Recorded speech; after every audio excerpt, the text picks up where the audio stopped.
Hey, what's up, everybody? It's Da Halfbreed here, back again with my good pal KBG for the GrandLine Grinders podcast.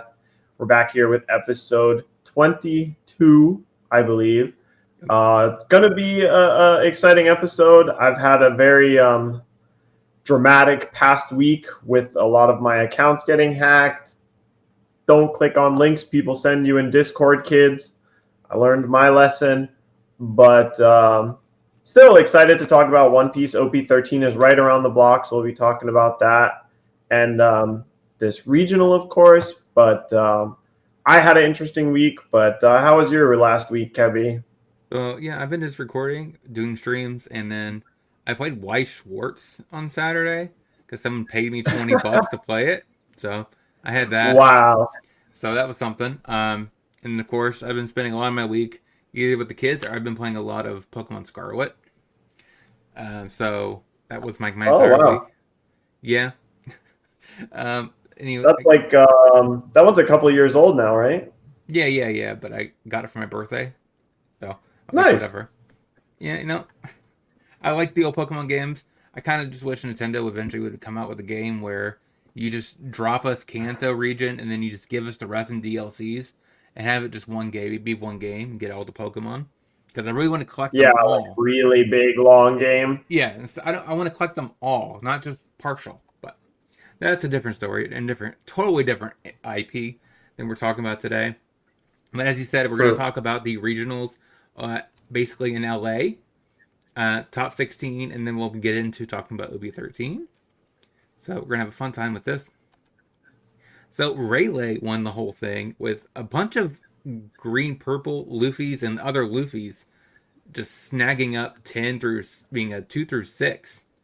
Very interesting. What do you think about this? Yeah, I mean, GP really has ended up being like the most improved deck from Extra Booster. Like the Extra Searcher from Nami and the fact that it's also a trigger character, it just has been like really huge for consistency and having less bricks. And then, of course, so you're also helped by Dead Man's Game existing now as like giving this deck access to Hody Jones in the UP matchup. So it's just been a really popular deck, but yeah, if the deck is popular, that's definitely a buff to Rayleigh as well. Just because Rayleigh does have a pretty favored matchup into GP, what with having access to unblockable as well as Mulligan to easily kill Sanji Pudding, even if they have a stage. So it's not surprising to me that it won, but it's definitely it's funny it wasn't for a while because there was so much Rayleigh and Green Zoro, but it's definitely sort of becoming a Gum Gum Giant format again where the Gum Gum Giant decks are very, very good. There's still other things you can play, and as we scroll down the list, we're going to see a bunch of other decks as well. But the Gum Gum Giant decks do trend to float to the top. Yeah, so we have a Katakuri list popping up here. We have a black deck represented. Teach in the house. Yeah. Props to you, Matt. And then we have Vermit on Bonnie. And then, of course, you have Zoro, another Grape Luffy, and another Blurple Luffy showing up as well.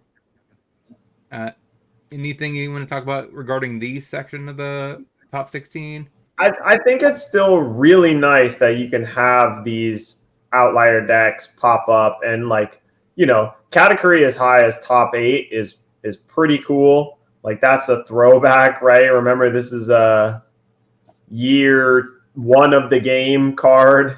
Mm-hmm. I think it's the second or third set.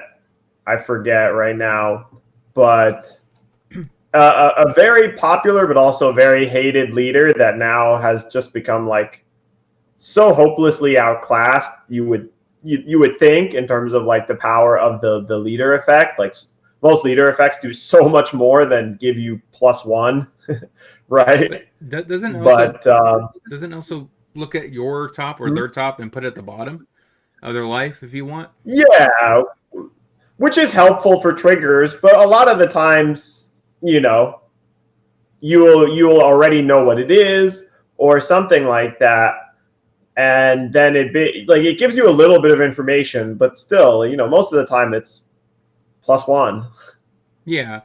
But I didn't know if it was a life manipulation for your opponent and how you wanted them to, you know, their life being depleted matters. But Definitely. so I mean, it matters a little bit. so is it secretly just the best yellow deck right now? Because I think we've seen Katakuri show up recently in another top tournament too. Um, Everyone's worried about Nanel, Kid, and etc. But is it really just Katakuri? I think Katakuri and Enel are close. Both of them can have good runs with good triggers that just carry you to a finish like this.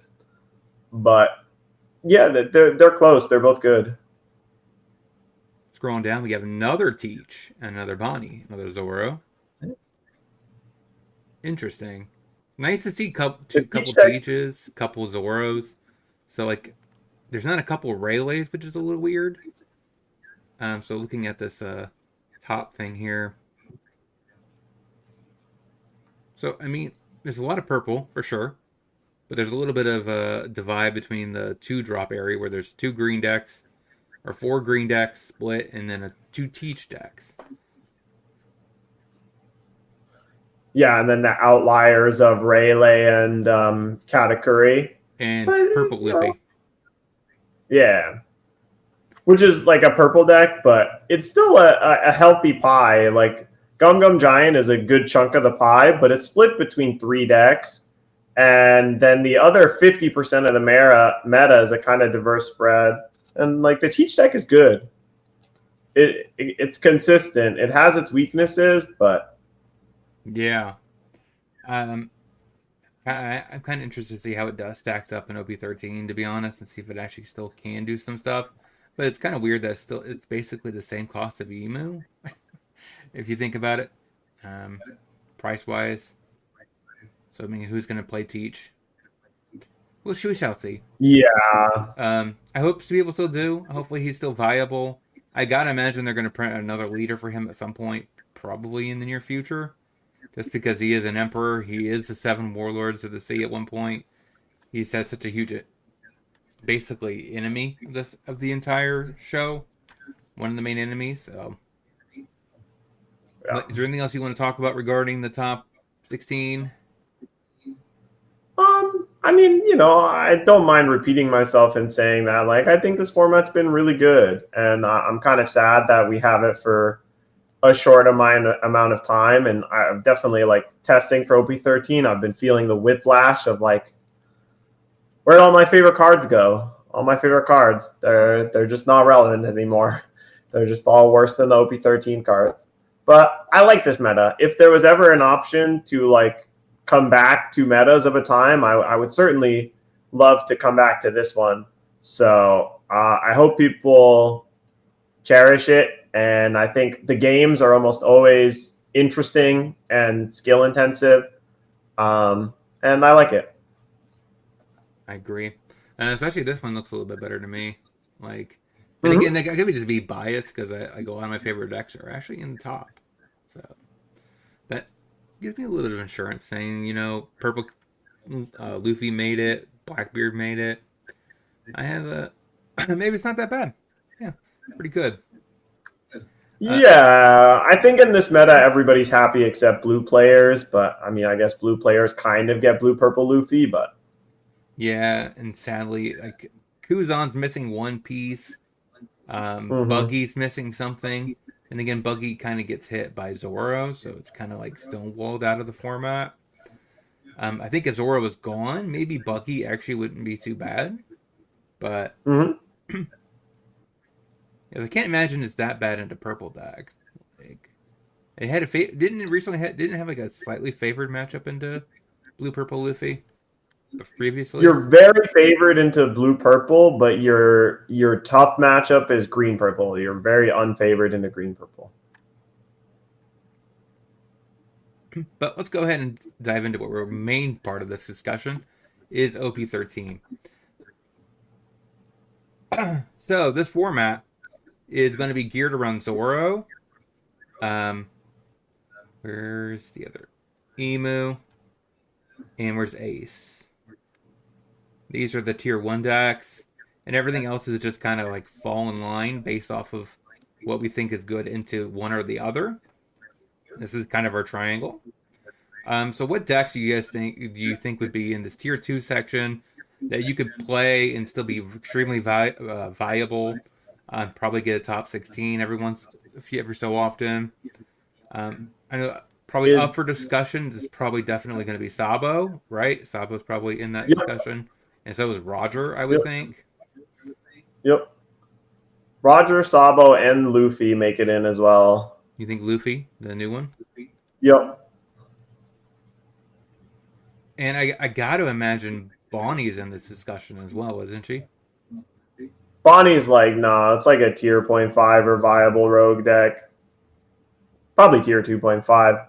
There's some lists that you can play that are like very favored into Zoro, and some lists that you can play that are favored into Ace. But the matchups are still not easy. I feel like she should be there. She is. Yeah. Sorry.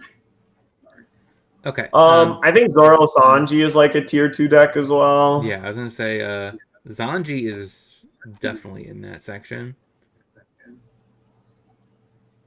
I think Purple Luffy is like a tier 2 as well deck. 2 or 2.5. It's Blurple in that section too. Blurple is definitely tier 2. Purple Luffy is either tier 2 or tier 2.5. Blurple Luffy is down there. one, yeah, down. It's the 6th row, yeah. Yeah, I'm finding them based off the stats here. Yeah. Okay, and then Bonnie, do you think it's even viable at all? Yellow Bonnie, it's like a viable rogue, yeah. But without the big problem with Bonnie is all of like the bodies are big on offense, but they're small on defense. So all of your bodies are kind of small, and they just die by getting attacked into by either Zoro or Ace or Emu. So if you don't draw the 9/10, you just can't play the game. So every game where you draw 1 or 2 copies of the 9/10, you have a chance of winning. Every game you don't, you like almost can't play the game.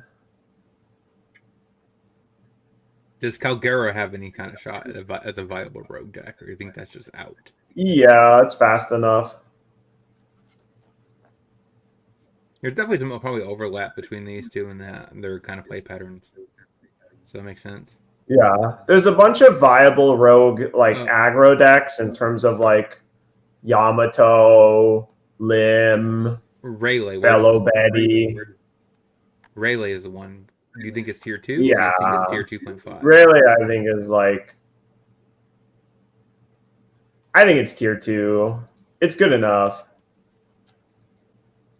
I think that's the main ones.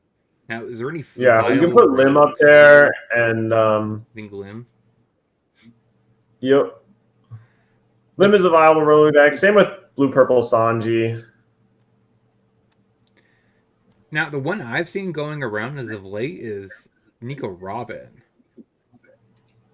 This deck is now Nico playing. Robin, you could maybe try an Extra Booster 3, but in OP13, if you want to play that, pudding's still better. I guess technically it's not going to be as good into Emo because the deck is really good into Zoro because it plays 4 Yeah. copies of Yamato, 9-drop Yamato. It plays 4 copies of, I think, Lin Lin, and it plays 4 copies of, like, 3 copies of Katakuri, 8-drop Katakuri. So it just plays, like, a heavy amounts of life gain plus removing your opponent's thing on board. I guess that's not as good going into an Emu format. No, and it just pudding is just better against Emu because the 10 drops are like the 10 drops are good against Ace and Emu where they can hit life through blockers and then present real lethal because like you need 12k bodies in this metagame. If you don't have 12k bodies or ways to get rid of 12k bodies, you just can't ever beat Ace.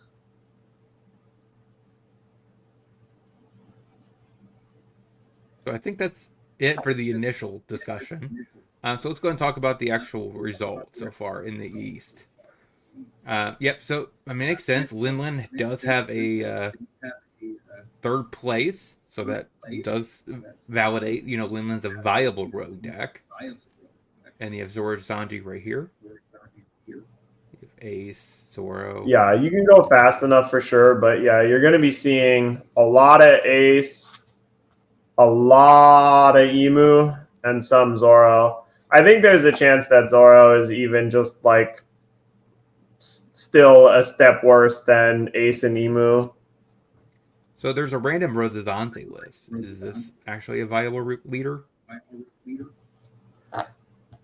Yeah, I think you can be fast enough against Ace and Emu, right? It's just like you need some type of aggressive capabilities, and the 8-drop is actually good in a bunch of matchups. The 8-drop Mihawk.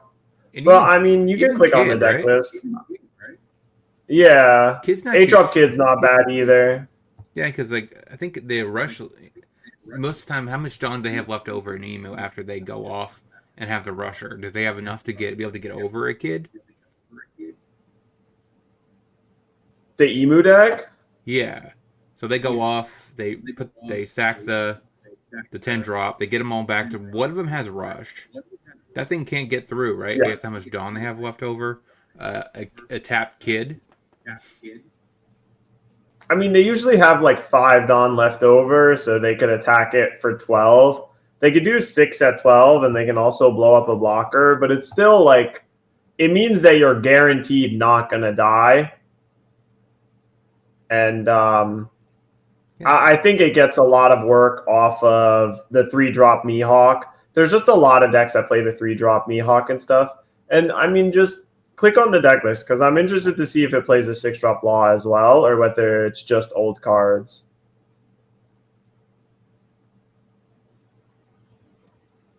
They play Ottawa. Something Otama.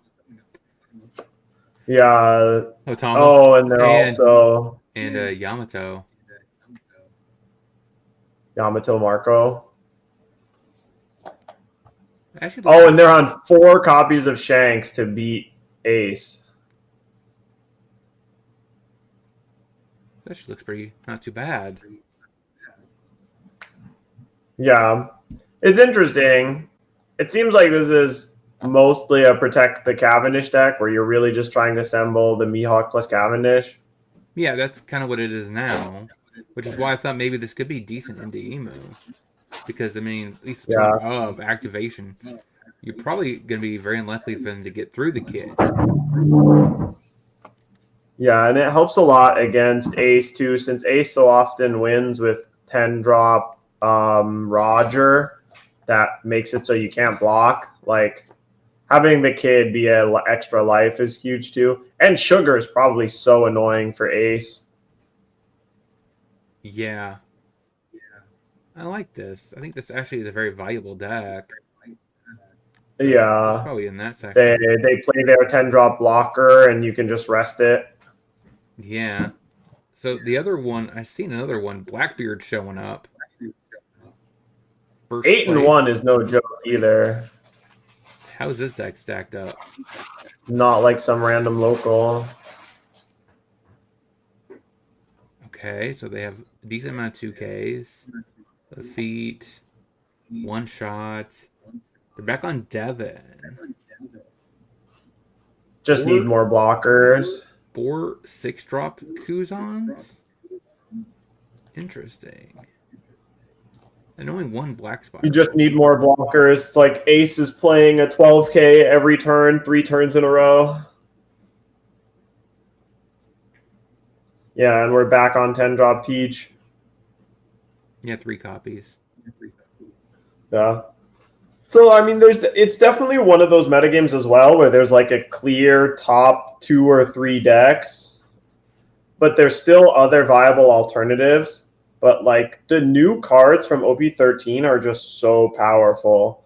I was like mentioning it earlier where it's like OP13, I think will go down in history as like one of the most powerful sets they've ever printed, and possibly the most powerful set they've ever printed. Like, every leader is viable. 2 of the new leaders are mega S tier. The best card in almost every single color now comes from OP13, just like in terms of individual cards as well. Like, so many green decks are revolutionized with the 6-drop law. There's Yamato and Otama, and in blue, there's the Gold Roger stuff in purple. Of course, all the Black Emu cards. It's just like so insane how much of a meta shift OP13 really is. In like half of the decks in the previous format just either aren't relevant or go down at least a solid tier. You're not wrong. This is insane, right? So they have 8, 9, 13, 14 blockers plus 17 blockers. That's insane. Yeah. That's Things in OP13 are just so big and so fast. Again, like a lot of times the ace deck they'll have, like 10 gigantic, ginormous characters, 4 blocker Whitebeard, 2 Taxbeard, 2 just click on the one ace that went 11-0 there in the Indonesia. Up 2 more. I think it's 11-0 it says there. Yeah. But like the ace deck list is so scary. Yeah. now they're back on the. This is an older one, isn't it? 10, 11. It's not that old. So they're back on Yamato again. This card is Yeah, awesome. some versions play Yamato to be more aggressive. It helps in the Emu matchup a lot. It being a 6-drop means it doesn't die to the bird. I forget, Marcus Mars, I think. Yeah, I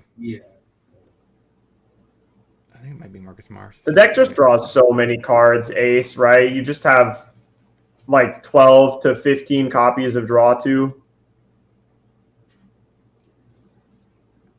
Yeah, Marcus Mars is the one that KOs. I've been trying to learn all of their actual names. Like, so far, I've just been identifying them all by their animal or whatever. I was just like, there's boar, bird, spider, horse, and worm.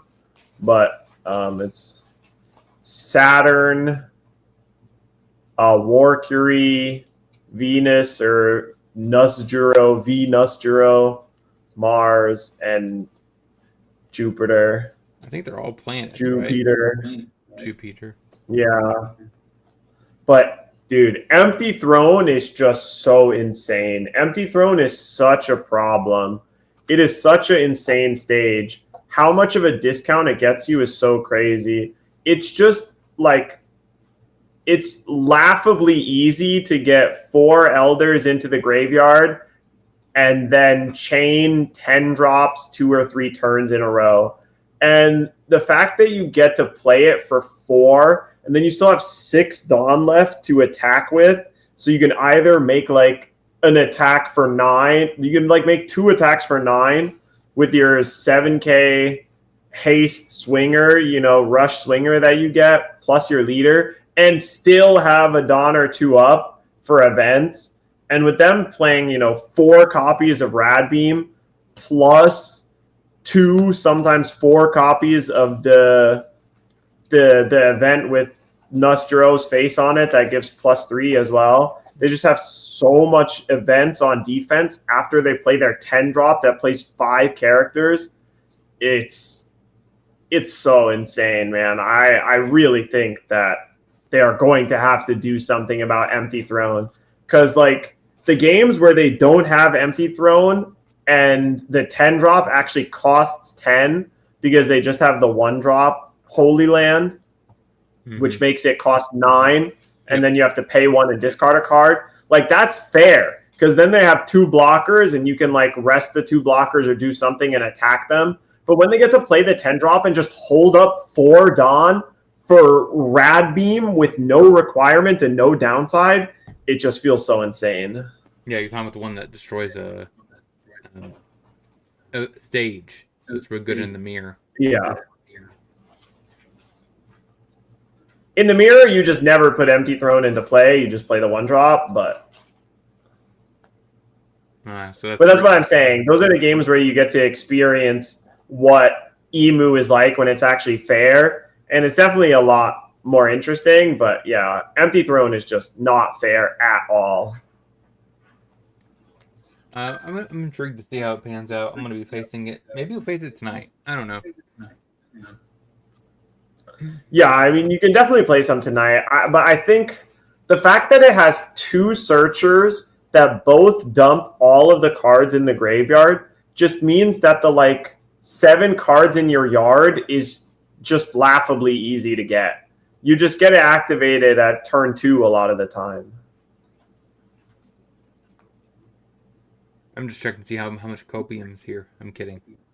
So got first place. I mean, it's a very small tournament. 4-0. That's still pretty big. Yeah. I mean, it's fine. It's like a viable rogue deck. Yeah. Law Beppo is actually a decent card in this format. It really is. Just because it locks down a 10 drop, and making you 7K leader is really good against all of the 7K swings from Emu. And it's pretty good against the, 6K ace leader. Yeah. See him play. Yeah. It's actually not a bad card at all. Yeah, I mean, it actually gets a lot more value, right? More so than stuff like 9-drop Shanks and stuff. If you technically can't remove an Emu card. So, I mean, resting actually is really good. And it rests, and then it also stuns, right? Yeah, exactly. It freezes. So in that regard, yeah.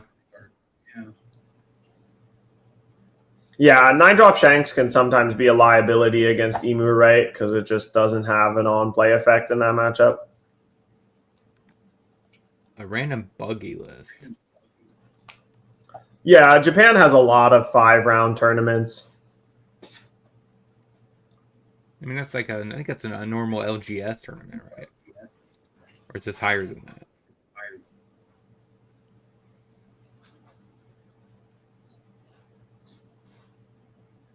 They just have frequent store treasure cups, 5-round events where 4-1 can get you a prize card. It looks okay, but I guess was this before PRB02?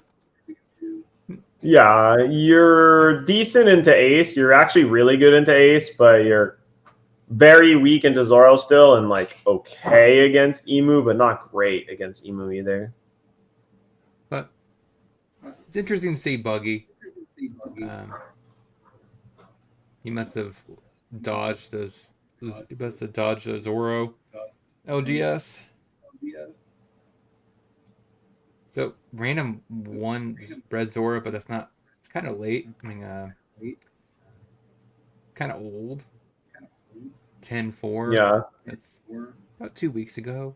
A little more than 2 weeks. If you're fast enough, you can sometimes get there, right? Same with Buggy, same with Law. If you're a low-to-the-ground aggro deck, you can sometimes get there, right? If you can kill Ace and Emu before they play their very powerful 10 drops. Bello Betty as well, Rayleigh. These are all aggro decks that can sometimes get there in the OP13 format, but... So there's 2 T-Shacks listed here, and a couple, of course, Rosante. I don't know if that means you could argue Teach is valuable or not, but... So I think that's kind of it. Teach is all right. You just can never beat Emu ever. I guess the more question is, how good is it into Zoro? It's fine into Zoro. It's probably 45 to 47% against Zoro. Yeah, because I mean, you would have to pick up probably both of these matchups. or one of these and one of these three to be viable. I'm not sure if Teach does that. Yeah. But then and again, Teach got 2 placements here first. And here was there's You more can black. definitely beat Roger, and you can definitely beat Ace. There's 3 Blackbeards in this Yeah. in the past 10 days. Okay, that's enough to me. I think that means it should be here. If it can show up 10 Yep. times being first place, or 3 times in 10 days being first place, that has to mean that's viable. Yeah. You can get some decent matchups. Is there any other leader that interests you?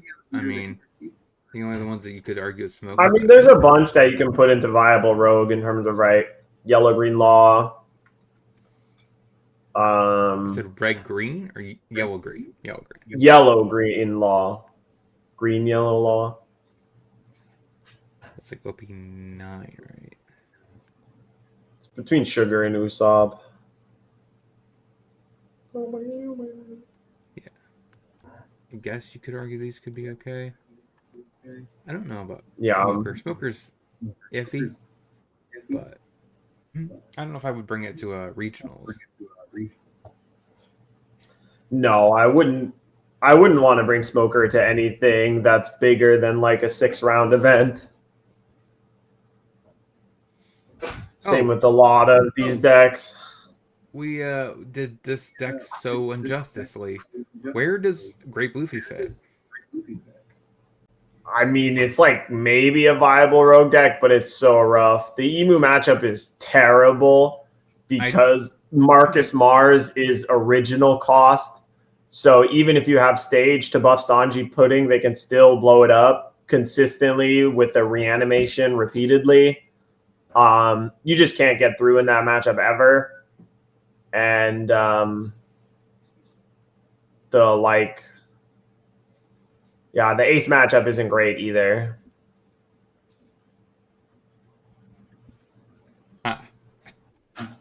So you think it's viable still, or you think it's unviable? I don't think it's really viable anymore. Yeah, so we'll start talking about some decks that probably have fallen off after this thing. So I imagine Shanks is in this category. Yeah.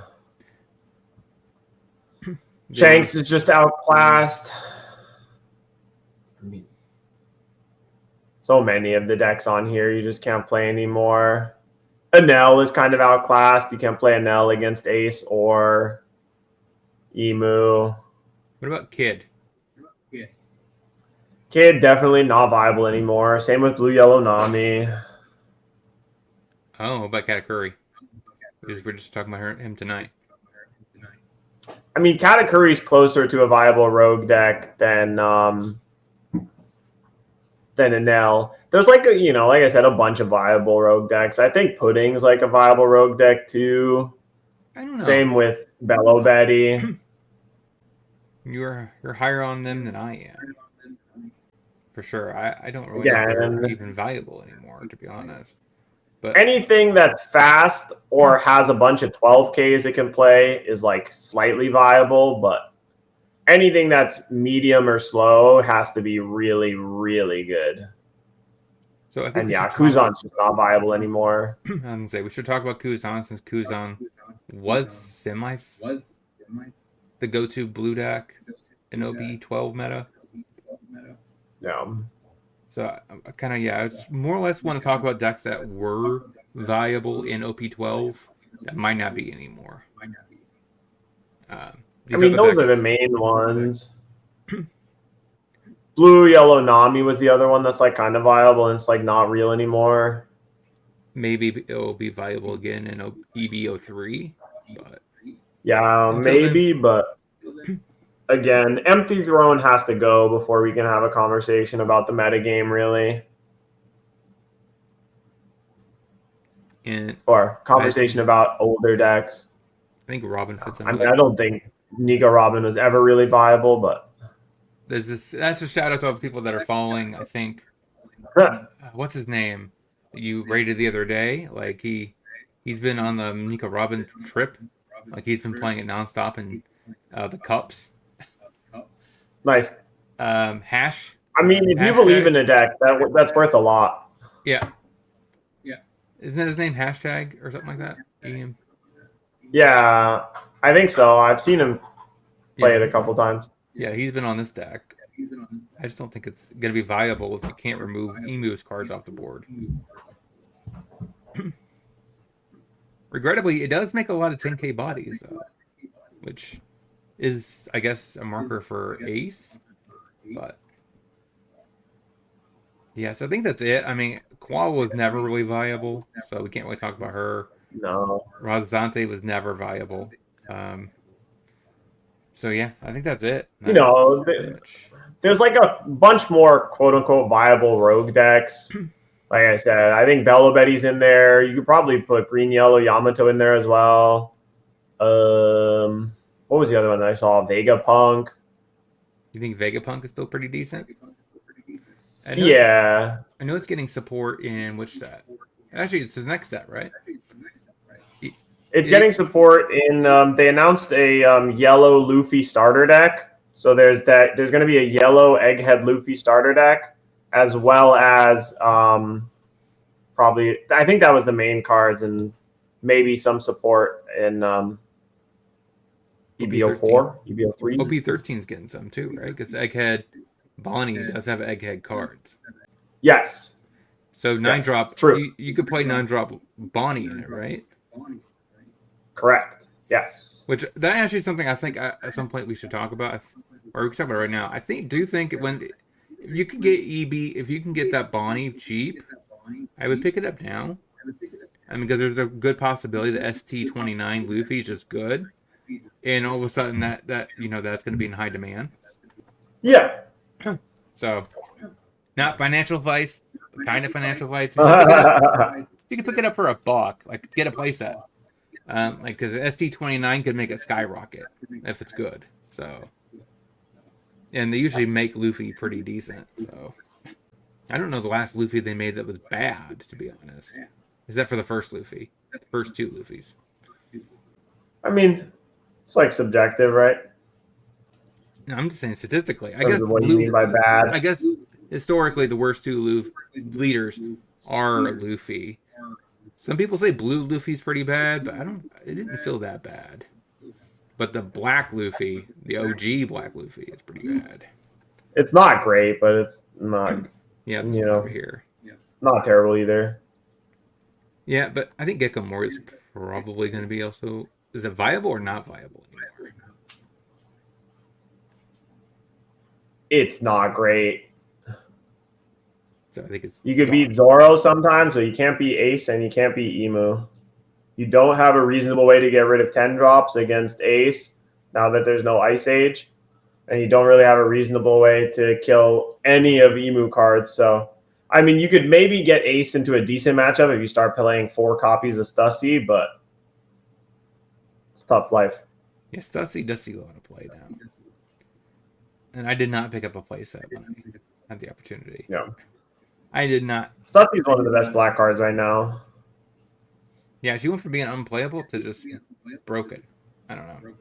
Yeah. But I think that's it, right? That's all we want to talk about for this thing. I mean, because I don't really think black yellow Luffy is going to matter, right? Yeah, there's a lot of leaders that don't matter. I mean, I kind of wanted to just, talk about some of the OP13 leaders specifically because, like I kind of mentioned earlier, 5 of the top 10 decks are OP13 leaders. Yes. And all of the leaders are so pushed, and so many of them have just like an easy to execute, extremely powerful plan with very good cards that are like a lot of them from OP13, right? So it's like Emu every game is just going to fill the graveyard, play the 10 drop, and then kill you with 5 characters, right? And then just hold up Brad Beam. Ace every game is just going to play a bunch of 12k blockers, go to 0, and then play a Roger and kill you. And,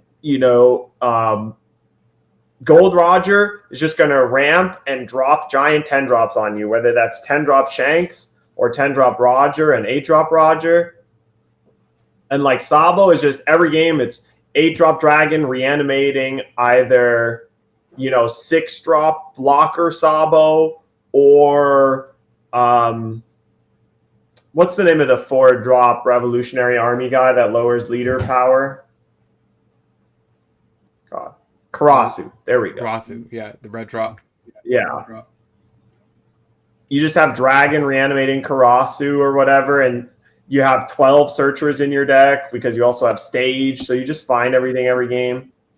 And Luffy is like the only deck that's kind of using old cards, where the game plan for the red-green Luffy deck almost every game is just find 9-drop Zoro, give it unblockable with the Sanji 2K or Diable Jambe, kill opponent. And you just use your leader ability to stay alive and healthy until then. You just like counter out everything early so that you can play Zoro, survive, kill them with, I think it's 13 3 times unblockable. So, and all of these leaders are just like extremely powerful, extremely consistent, can use their leader effect every single turn. The leader effects do multiple things. And like how much better some of these leaders are than other leaders they have printed in the past is kind of crazy. I mean, simply from the fact that like almost all of them have, 2 really noticeable big effects. And some of them are 2 color leaders with 5 life, also kind of insane for Sabo and Roger, right? Like that's a first. And it's just first. Like the set is very, very, very pushed. Because Kid was, I believe, a 5 life leader. Yeah. Yeah. I think he was the only other one. But yeah, Rebecca as well, but she can't attack. That's true. Yeah, and she's statistically, in my opinion, I played her. She's definitely worse than Usopp. That's just me. But even losing that life. But yeah, I agree. I mean, having 2 5 life, 2 dual leaders is kind of interesting in the format. And I guess we'll talk about in the future, but I'm not really sure that they printed the set after this with any kind of at the same power level. So that was one of the things we'll talk about later, maybe at the podcast. Is OP14 at the same level? I mean, OP15 the same level as this one, or 14? The leaders don't seem like it. I mean, we haven't seen all of them, but the leaders are definitely way more niche. They have like restrictions and downsides that some of these leaders don't. But we'll have to see. They felt more. They're not all officially revealed yet. Yeah, but they felt like more like a OP10 leader. But that's just me. Yeah, but we'll see. Maybe their support is just really busted and they're just really good. The plus side is I don't really see these. I guess Zora might get more of a boost in the next set, OP14, but a lot of these leaders are probably going to be at this for some time before they get any kind of upgrades. Then again, Ace is kind of just a Jun mid-range pile where it's just good cards. Like all good cards. That's it. With a good leader. Yeah, all cards that say draw a card or are big. Yeah, so I mean, but you shouldn't see that much more support for Roger for some time. Sabo, I'm not sure. This is something that I was talking with recently about. They were wondering why Kuma wasn't projected, but I was like, maybe it's because of the fact that they just gave us 2 sets, OP12 and 13 of Army. Yeah.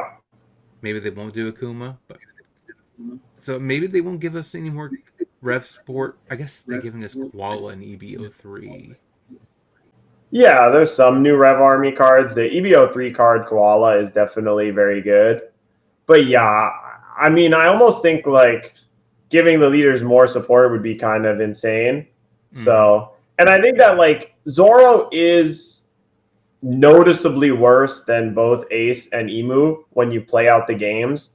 It is an aggressive deck, but Zoro is much more about like your opponent stumbling, and you can do really well if your opponent stumbles.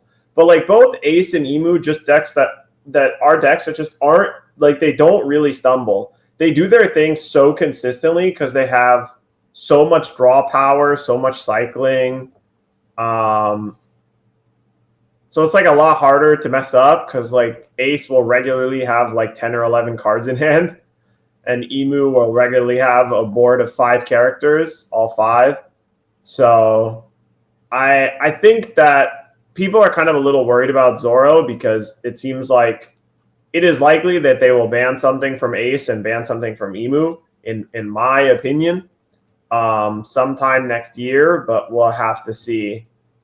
But I think that like Zoro is so much easier to target and beat, and his matchups are so much more polar, right? Or there's some matchups where Zoro will like almost never win if the opposing deck has a good draw, like Vegapunk or something like that.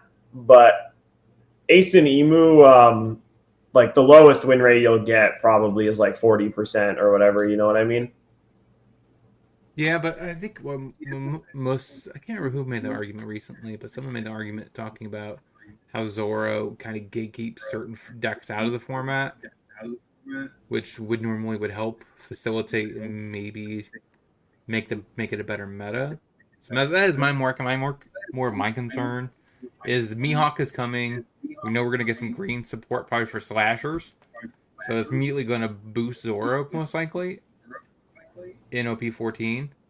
Um, so like, if it keeps getting too good, I'm worried that maybe it will be the gatekeeper of the format.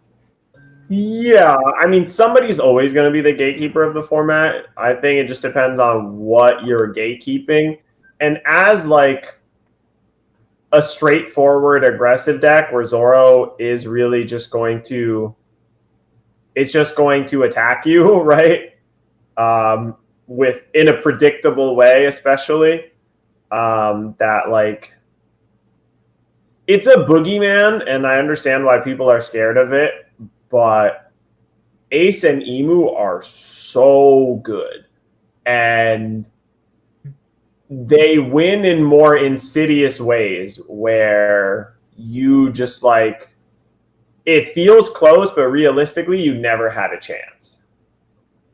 Yeah, it's kind of like the blue purple Luffy before pair bannings, where you feel like you had a shot until eventually you just lost all self um, ambition and even a feeling that you could even win the game. It just comes out of nowhere. It's kind Yeah. of the same thing. So I am kind of curious to see how Roger will do because that's the deck I'm going to try the most. I think out of the gate. I'm not sure how good it's going to be into the top 3, but You can get some decent matchups, and the 10 drop really does, or the 8 drop Roger really makes a huge difference for the deck, right? Like before the 8 drop Roger, it was kind of like a tier 2.5 deck, but with it, it definitely feels like a solid tier 2 option. But yeah, you can get a decent matchup into Emu. That's usually your best matchup. And Ace can be tough depending on how many copies of Red Rock they're playing. But you're definitely trying to get a winning matchup against Emu, and then like a decent matchup against Zoro, because your 7K leader does help a lot there. 7K leader. I mean, they usually attack for 8. I guess it's 1-2K counter out. Yeah. A lot better than 2. That is true. So, is there anything else you want to talk about regarding the new leaders? By Ace, by Emu, Roger, Sabo, Luffy. I'm still learning the metagame a lot in terms of like how the actual gameplay lines go. The Emu mirror matches are always very weird, just because like, you don't start with the 7-drop and play almost ever. Usually you just play the 1-drop stage because you don't want your opponent to use the event to KO your stage. But the fact that it's so cheap just means that so many people will have it, which kind of scares me because it's all rares and 4 copies of 1 super rare, and that's it. And like you can place 2 Stussies if you want. But it's so good, man. 5 characters, 2 of which are blockers for 4 Dawn is so insane. Yeah, we haven't really tested the meta either. So we don't know like what you're looking for and as a Luffy player or as a Sabo player. Once you've tested those matchups. I've played a little bit. I've played at least like 2 or 3 games with every single deck. Not a lot. And I've watched some of the 3v3s and stuff like that. Sabo is just almost all about the 8-drop dragon, and you're playing 8-drop dragon, the 6-drop Sabo, and the 8-drop rush dragon. And like I said, Luffy is just almost always play the 9-drop secret rare Zoro, hope it survives, give it unblockable, kill the opponent. I was going more lines of what matchups you're wanting to see out of the top 3. Yeah, the matchups is how matchups go is still the part that's tough. Like figuring out what each individual deck does is going to be simple, but it'll definitely be interesting. It seems like Ace and Emu definitely feel kind of solved right now. Like the deck lists are pretty set in stone. There's not a lot of wiggle room there, but there is a lot of wiggle room for everything else underneath to find the best deck list to combat those 2, especially when it comes to Roger, Sabo, Luffy, Rayleigh, Bonnie, all these like tier 2 or rogue decks. There's still a lot of room to improvise there. Most of the Japanese players haven't looked at that too much. They've just been fine doing the Ace, Emu, Zoro triangle. Yeah. So I hope people will innovate, but we might be up for some scary looking pie charts in terms of Ace and Emu. I gotta imagine Luffy is good into Zoro, right?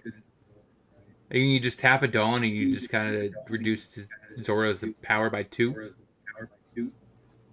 I mean, Luffy has to be good into Zoro. No, it's not really reduced by 2. You just pay 1 Dawn to get a 2K, basically. Yeah, but I'm saying it's kind of like a -2 because you're increasing by 2. So I gotta it's imagine fine against Zoro. Zoro's one of the worst matchups for the deck usually. You're good against all of the slower decks that don't pressure you as much, before you can just slam 9-drop down. Wow, that's surprising. Because I would have thought that Luffy would be good into Zoro because Zoro typically attacks with 8 or 9k Zoro. You just tap 2 Dawn plus a 1k and you counter out of that. It's easier to give just tapping Dawn to protect your actual bodies. So it's harder for them to remove your actual physical characters on board than other decks because it is a more defensive leader. You just don't have a lot of Dawn floating around, and you won't win the game if you just pass turn every turn and don't play anything. Remember, his card's untap Dawn, so you should be able to use his ability quite often and still devote to the board. That's his main strategy. It's still a 4-life leader versus an aggressive deck. They can just ignore your characters and use the restand event to punch face a million times. Yeah, that is true. And Sabo, I gotta imagine it's probably is it good into Emu? Because it is a very aggressive. It's fine. Yeah. You really want the dragon, the 8-drop rush dragon. Yeah, the dragon. It's fine. You're definitely better into Emu than you are into Ace usually.